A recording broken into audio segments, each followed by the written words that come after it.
अस्सलाम वालेकुम friends, welcome to CSS target. आज का जो हमारा डिस्कशन का टॉपिक रहेगा उसका नेम है जी ग्लोबल एनर्जी क्राइसिस। ये topic current affair, Pakistan affair और बिलखुसूस ऐसे के हवाले से बहुत ही ज़्यादा इम्पोर्टेंट है।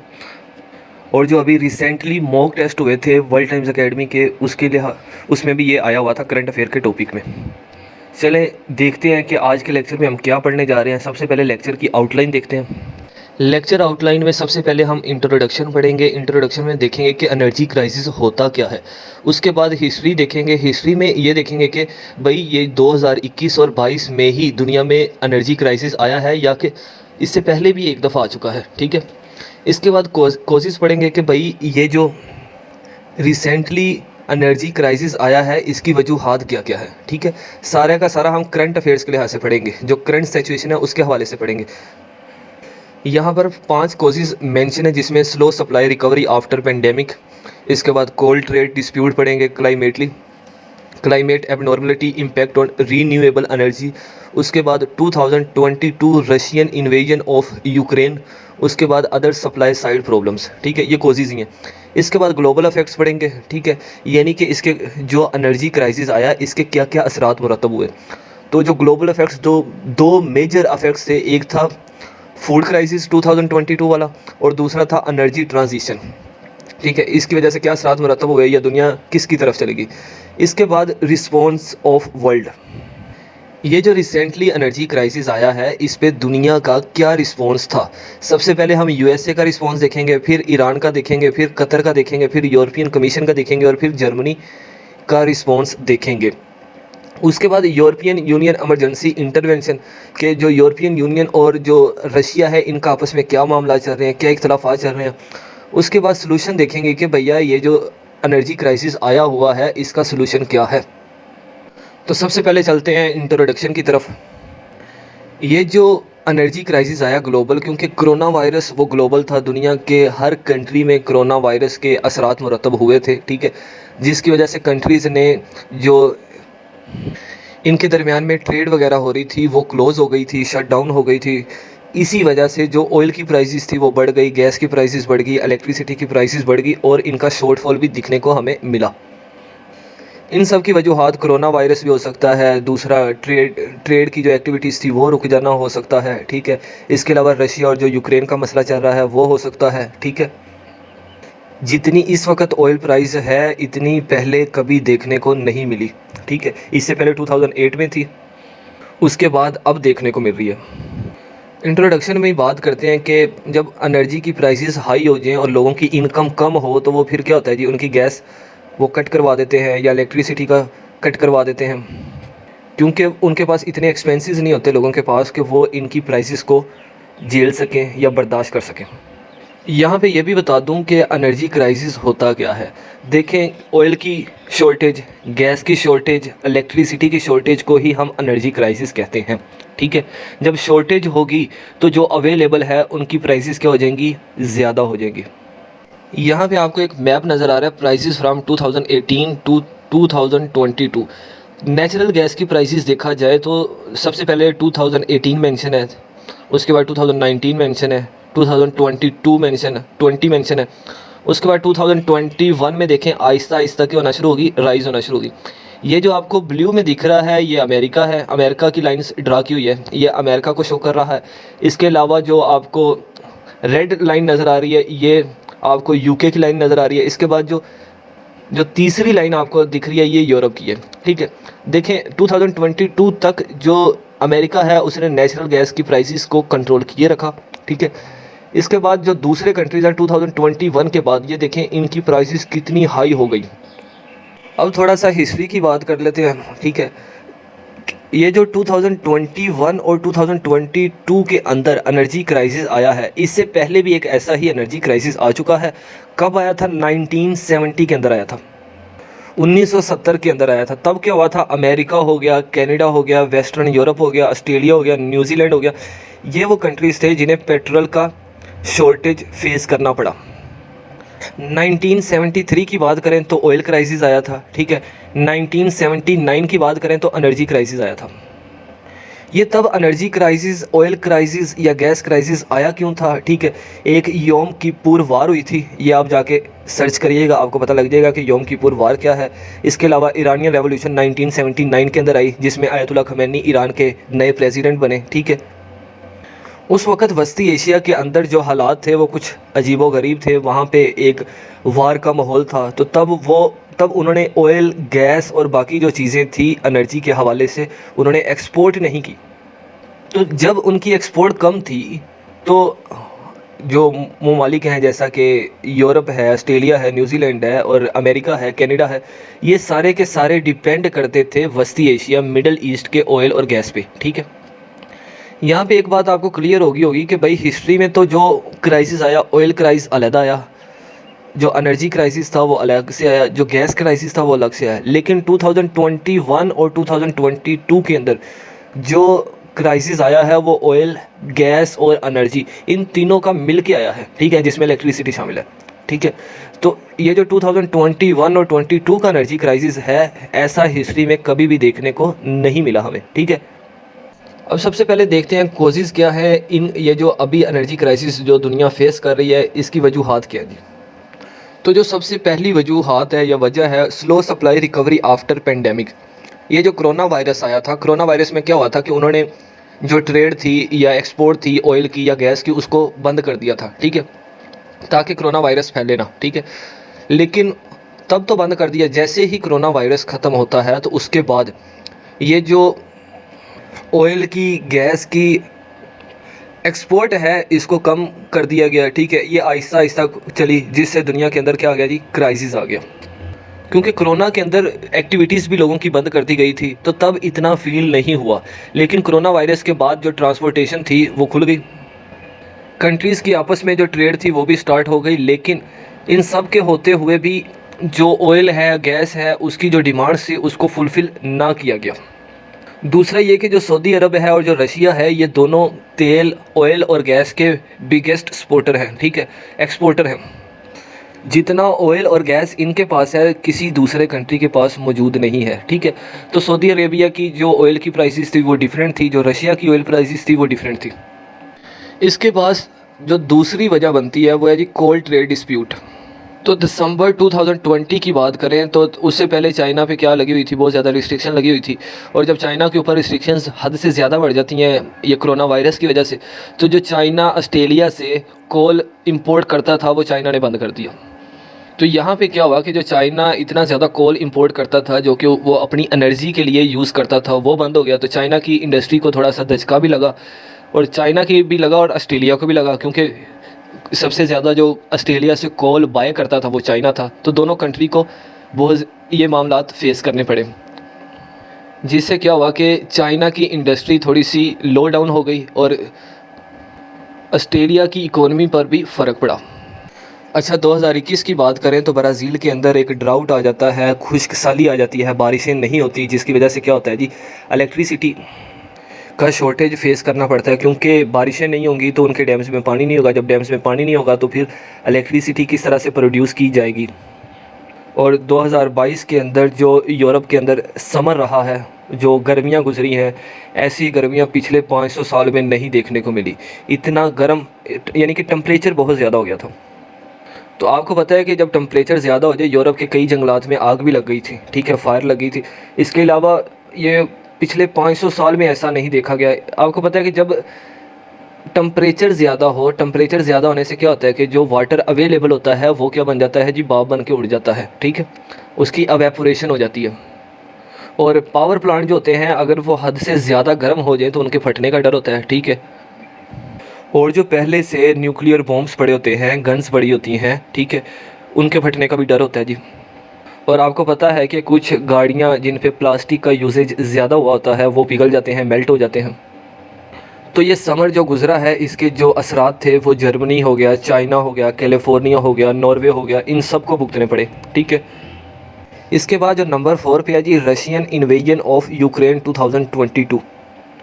रशिया और जो यूक्रेन का मसला है वो बहुत पुराना है, लेकिन हालिया दिनों में रशिया ने क्या किया कि अपने फोर्सेस को यूक्रेन के अंदर एंटर कर दिया, जो कि एक बिगेस्ट फाइट का भी सबब बना, जिसपे दुनिया के कई कंट्रीज़ ने रिस्पॉन्स दिया। अगर आपने रशिया और यूक्रेन का मसला डिटेल से देखना है तो आप मेरी प्लेलिस्ट के अंदर जाके देख सकते हैं, जो करंट अफेयर सीरीज़, उसमें मैंने रशिया और यूक्रेन की जो वार थी, जो स्टार्टिंग से लेके अब तक क्या क्या मसाइल हैं, वो सारे उसके अंदर डिस्कस किए हैं। तो जो रशिया का फैक्टर है ये इतना इंपॉर्टेंट क्यों है? दुनिया के अंदर जो सबसे ज़्यादा जो ऑयल प्रोड्यूस करते हैं वो अमेरिका और सऊदी अरेबिया है, और जो तीसरे नंबर पे आता है वो रशिया आता है। चूँकि जो रशिया है ये यूरोप के अंदर है, ठीक है, जो यूरोपियन ममालिक हैं वो सारे के सारे इससे बाई करते हैं, 60% रशिया से बाई करते हैं वो। अगर नेचुरल गैस की बात करें तो दुनिया के अंदर सबसे ज़्यादा नेचुरल गैस जो प्रोड्यूस करता है वो अमेरिका है, और सेकंड नंबर पे रशिया है।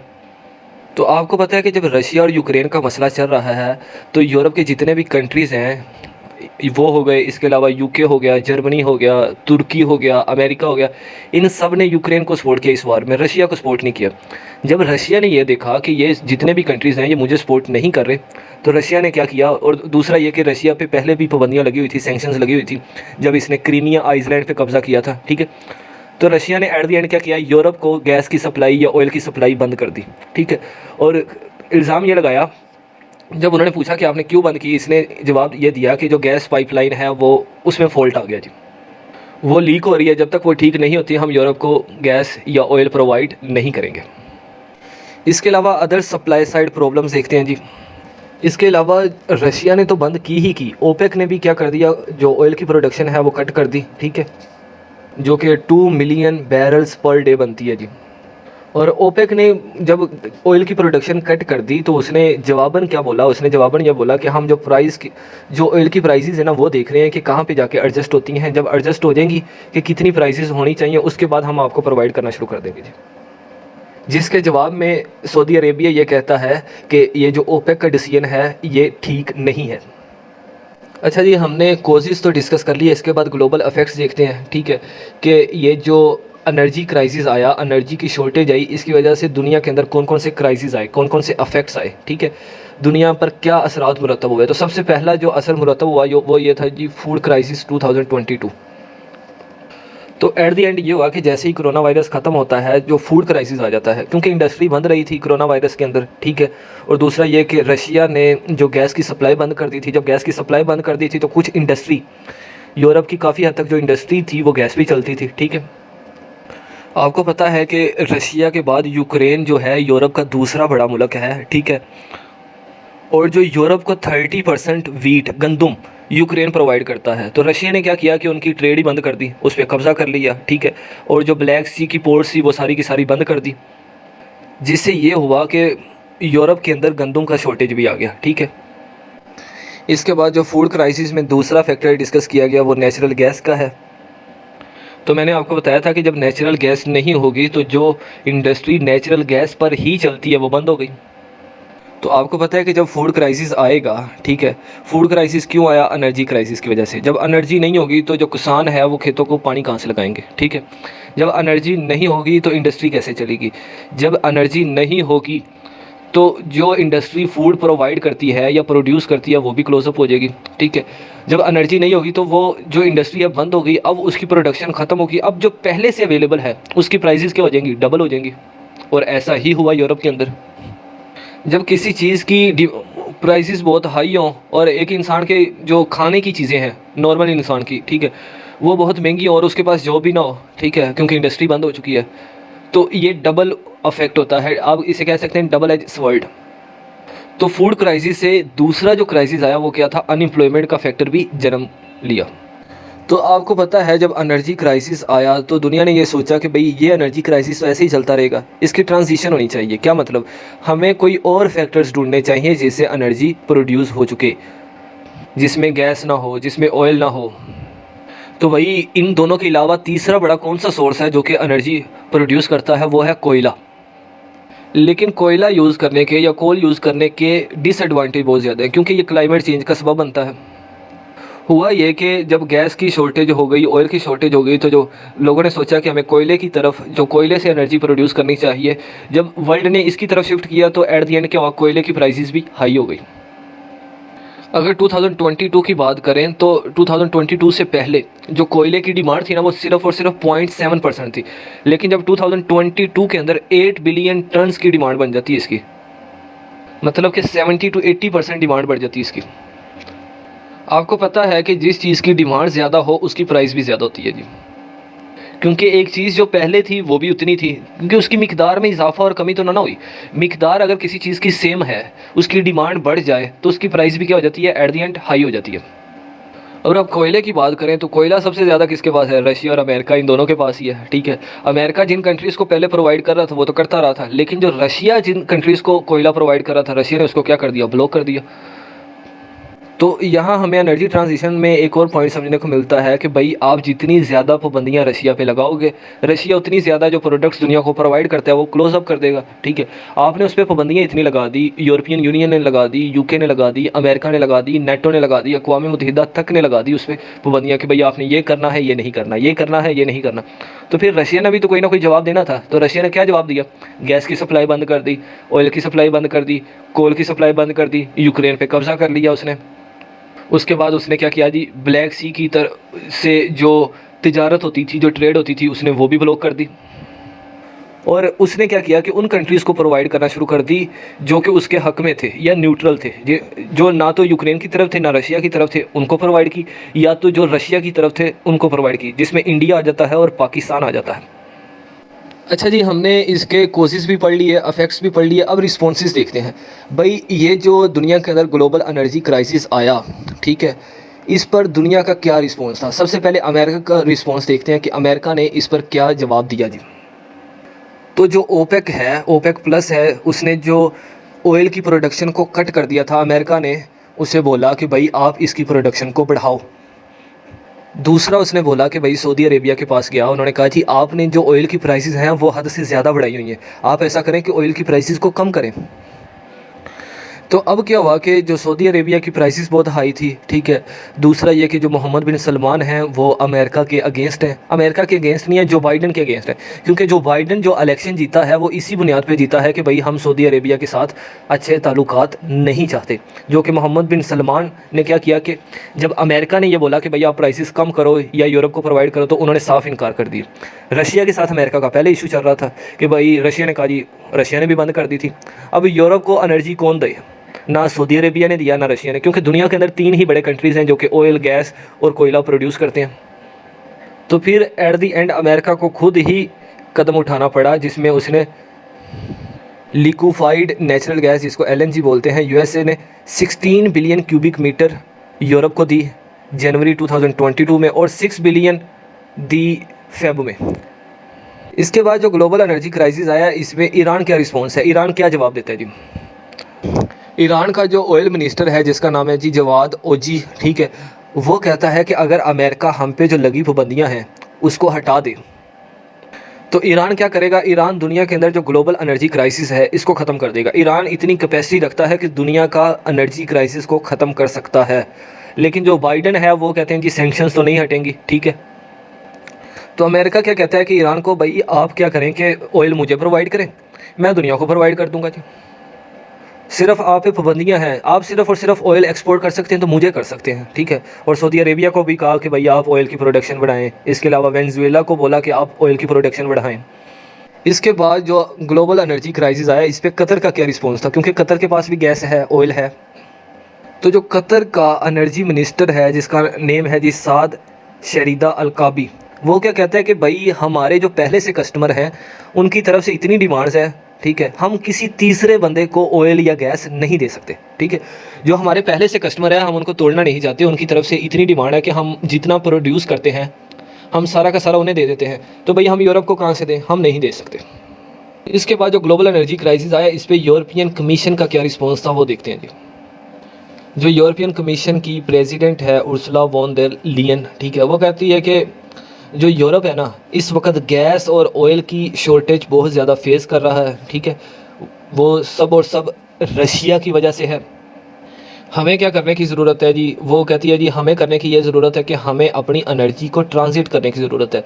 यानी कि पहले हम गैस और ऑयल से प्रोड्यूस करते थे, हमें कुछ डिफरेंट वेज ढूंढने चाहिए जिससे हम एनर्जी प्रोड्यूस कर सकें और यूरोप के अंदर जो क्राइसिस हैं और बाकी दुनिया के अंदर जो क्राइसिस हैं उसको ठीक कर सकें।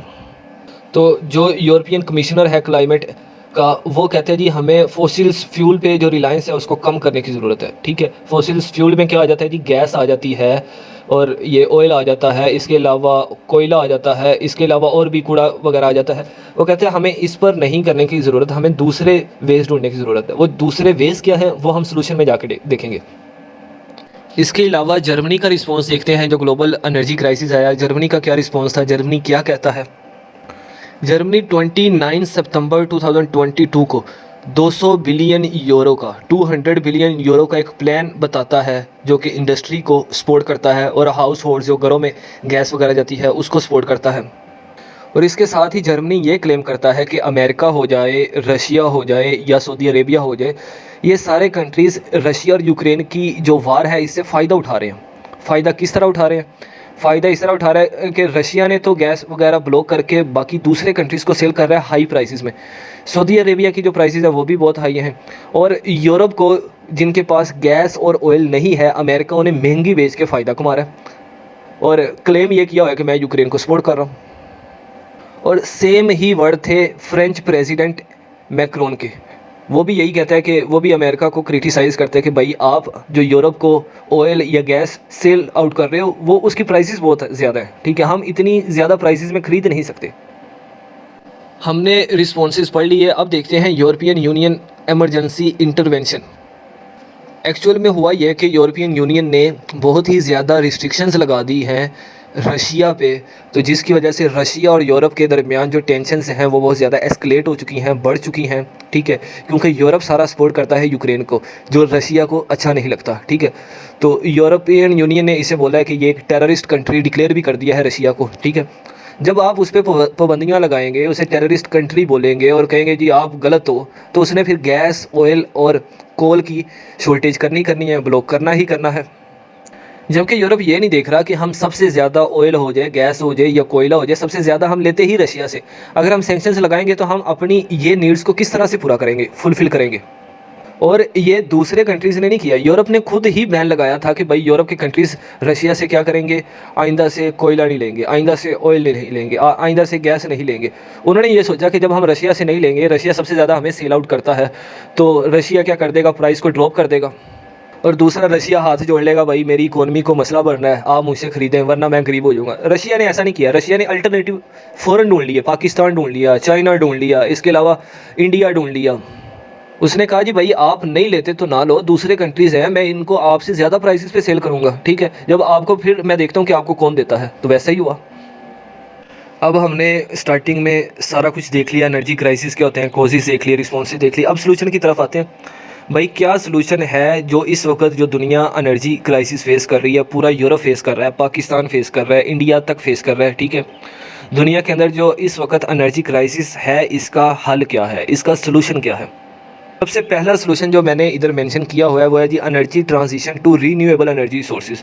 भाई हमें ऐसी चीज़ों से एनर्जी प्रोड्यूस करनी चाहिए जिससे क्लाइमेट को फ़र्क ना पड़े, जैसे कि वाटर हो गया, हाइड्रो पावर हो गई। ठीक है, दूसरे नंबर पे हवा हो गई, विंड हो गई, तीसरे नंबर पे सूरज हो गया, सन हो गया। ठीक है, हमें इनसे एनर्जी प्रोड्यूस करनी चाहिए, ना कि फॉसिल फ्यूल से, गैस, ऑयल से। ठीक है, इससे क्या होगा कि इस वक्त जो एनर्जी क्राइसिस है इसको सोल्व किया जा सकता है। ठीक है, दूसरे नंबर पे जो मैंने यहाँ पे पॉइंट डिस्कस किया हुआ है या मेंशन किया हुआ है वो है जी एनर्जी एफिशिएंसी एंड कंजर्वेशन।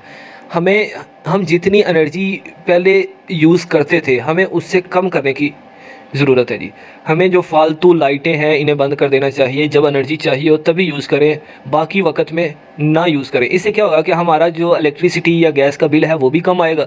दूसरा ये कि जो इस वक्त एनर्जी क्राइसिस है उसको कम करने में थोड़ी सी हेल्प आउट होगी। तीसरे नंबर पे ये है कि इस वक्त दुनिया के अंदर जिन कंट्रीज़ के दरमियान जंग जैसी सूरत हाल है उसे ख़त्म करने की ज़रूरत है, जैसे कि अज़रबैजान और नगार्नो कराबख या आर्मीनिया। ठीक है, पाकिस्तान और इंडिया, और इसके अलावा चाइना और अमेरिका जैसा मुल्क। ठीक है, सऊदी अरेबिया और अमेरिका भी इस वक्त थोड़े से उनके हालात चेंज हो गए हैं। इसके अलावा जो सबसे इम्पोर्टेंट है वो ये है रशिया और यूक्रेन। अगर इनकी वार्स ख़त्म कर दी जाए, इनके मसाइल को हल कर दिया जाए, ठीक है, तो तब भी एनर्जी क्राइसिस ख़त्म हो सकता है, क्योंकि रशिया दोबारा से क्या कर देगा, इन्हें गैस, ऑयल प्रोवाइड करना शुरू कर देगा। इसके अलावा हमें ऐसी प्रोडक्ट्स बाय करनी चाहिए जिन पे एनर्जी कम यूज़ होती है। ठीक है, जैसा कि हम घरों में टीवी यूज़ करते हैं या मॉनिटर यूज़ करते हैं, अगर हम इसकी बजाय या एलसीडी यूज़ करते हैं, इसकी बजाय अगर एलईडी यूज़ करें तो उस पर एनर्जी कम यूज़ होती है। इसके अलावा हम घरों में 100 वाट का बल्ब यूज़ करते हैं, अगर उसकी बजाय एनर्जी सेवर यूज़ करें तो तब भी एनर्जी के ज़िया को बचाया जा सकता है। ऐसी छोटी छोटी काफ़ी प्रोडक्ट्स हैं जिससे हम एनर्जी को सेव कर सकते हैं। और लास्ट पॉइंट यहाँ पे जो मैंने डिस्कस किया, परफॉर्म एनर्जी ऑडिट। ऐसे इलाके जहाँ पे एनर्जी क्या हो रही है, चोरी हो रही है, या हम ऐसी जगह जहाँ पे जो लाइट्स हैं बगैर किसी वजह की जलती रहती हैं, हमें वो एरियाज़ देखने की ज़रूरत है जहाँ पे एनर्जी क्या हो रही है, लॉस हो रही है। हमें वहाँ पे एनर्जी के ज़िया को बचाना है। इससे कई फ़ायदे हैं, एनर्जी क्राइसिस ख़त्म होगा, मनी कम स्पेंड होगी, इसके अलावा हमारे जो बिल्स हैं वो कम आएंगे, ठीक है, और जो लोगों की ज़रूरियात हैं वो पूरी होंगी। अच्छा, तो ये था आज का हमारा लेक्चर ग्लोबल एनर्जी क्राइसिस, जिसके अंदर हमने causes, affects, responses, solution, Russia Ukraine का फैक्टर, ये सारी चीज़ें डिस्कस की। इसके अलावा भी अगर आपका कोई क्वेश्चन है तो आप कमेंट बॉक्स में कमेंट कर सकते हैं, मुझसे पूछ सकते हैं। इसके अलावा नीचे व्हाट्सएप का लिंक दिया गया, आप ग्रुप ज्वाइन कर सकते हैं जिसके अंदर डेली बेसिस पे एक करंट अफेयर का लेक्चर सेंड किया जाता है, ठीक है। ये जो लेक्चर है ये ऐसे करंट अफेयर और पाकिस्तान अफेयर के लिहाज से बहुत इंपॉर्टेंट है। इस वक्त जो ग्लोबल एनर्जी क्राइसिस है इसके तकरीबन सारे पॉइंट्स मैंने डिस्कस करने की कोशिश की है, ठीक है। और ये जो टॉपिक है आज के, क्योंकि इस वक्त दुनिया एनर्जी क्राइसिस फेस कर रही है, इस लिहाज से बहुत इंपॉर्टेंट है, जिसके 90 to 99% चांसेस हैं कि ये पेपर्स में आएगा। सो मिलते हैं नेक्स्ट किसी करंट अफेयर के लेक्चर में, तब तक के लिए अल्लाह हाफिज़।